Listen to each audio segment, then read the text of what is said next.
these objects now have this extra property of materials. And we'll see the use of materials by adding a light to the scene. Layer, new, light.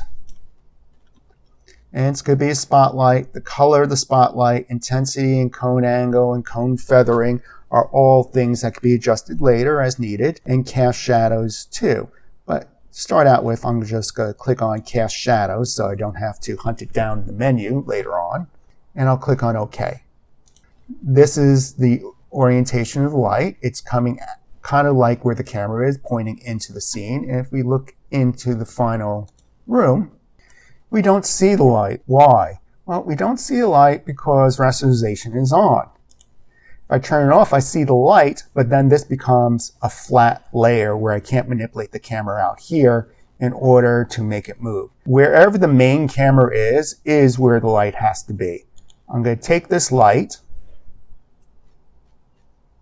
Control X or Command X, go here and paste it. And then turn back on the rasterization for the layer. Let me turn on my 2D views horizontally. I select the end of this light, and I'll just move it into the scene. And my goal is to get the light kind of where the lamp is on the ceiling. Next, I'll select this, I'll uncheck, and I'll go to my light, and go to my light transformations, and I'll just select the point of interest, and I'll click on that, and I'll drag that towards the floor.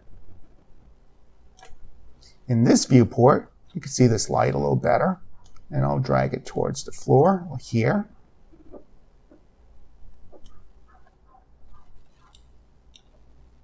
I'll drag the top of the light downward as a cone. As I click out here in this view, the top view, I'm going to click when I see the y-axis, which is facing this way, and here's my camera going this way, and I'll just drag that this way. Now I'm not seeing the light in the rest of the scene because most of this light is still behind our set. Our set ends here, right here. So our light has to get to this other side of the set in order for it to light the back of the wall. And there it is, lighting the back of the wall. I'll move this cone downward in the active camera view, which I should have done first. So making it below the ceiling. And now that I did that, let me drag the light back into our scene. I want a sharper cone angle, or I'll put light on the ceiling a little later on by putting a second light source into the scene. So going under the light options, cone angle. Right now it's 90 degrees, which is very expanded. If I decrease the cone angle, the light will become sharper.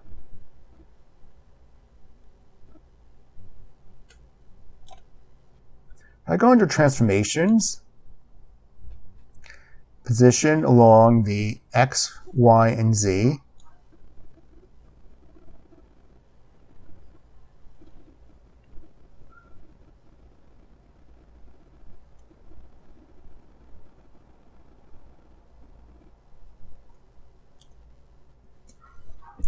So rolling over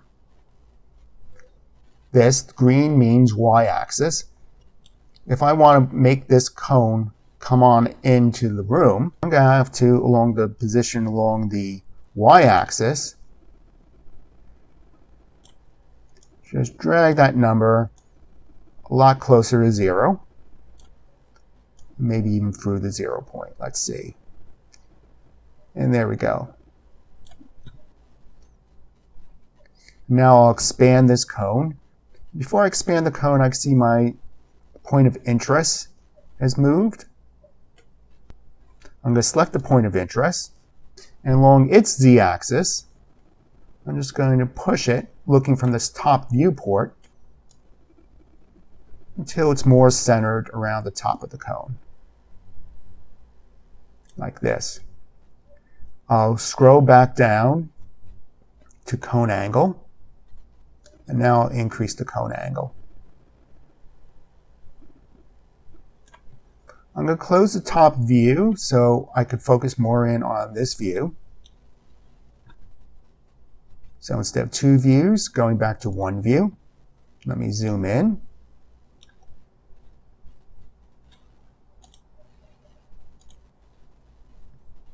I'm going to increase the cone angle. And maybe decrease the cone feather a little bit. So this will be our main point of interest in the room. Now everything else is dark because it's not falling underneath this cone.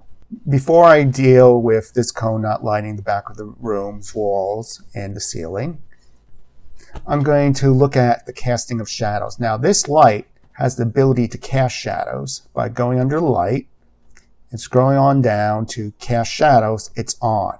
So the states are, if I click on it, off, no shadow casting, on. Right now I have it on. So why aren't we seeing a shadow under the desk? So going back to the room, going to the desk, under its material options, the first property on material options is shadows. This has a toggle state of on, off, or only. And only means the object can cast shadows, but you don't see that object or layer. So I don't want it to be off, I want it to be on. And now that the layer for desk and of course chair, material options, cast shadows, clicking to select on.